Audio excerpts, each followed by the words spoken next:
Hello everyone, Jean here to share with you some of my work experience with communications.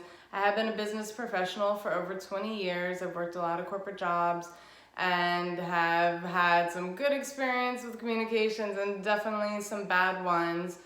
One that stands out to me the most that really stuck with me throughout the years is probably about 2 decades ago, I was interviewing for a position at a company where I was an independent contractor, and I was interviewing for a full-time employee position. And I wasn't really eligible because I didn't have a college degree, but I went through with it for the experience they allowed me to.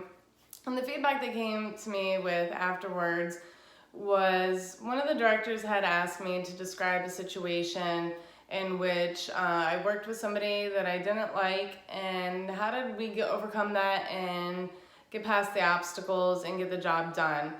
Well, when I described my situation, which I thought was a really good one, I referenced the woman who was only a few years older than me as a chick. And it's probably more scrutinized now than it was back then, but even back then, I got penalized for it during the interview because it was an inappropriate and unprofessional way to reference another woman. What I've learned from it is that what I may think is harmless and casual might end up being offensive to somebody else.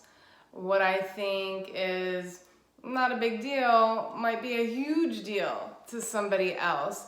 And therefore, when we are in a professional environment and we're talking to each other or referencing or we're talking about somebody else, even if we're not using names or being specific, if we're using a general term, it needs to be a general term. It needs to be a general acceptable term, not a name. Even if it is a slang name, even if it's not offensive to some people, it may be to others. It may make others uncomfortable. And that's something that we need to be hyper aware of, especially even more so these days. People are very sensitive at times, and as professionals, we are now all required to be sensitive about other people's sensitivities. So I hope that helps somebody in an interview process, just to make sure that you keep it clean.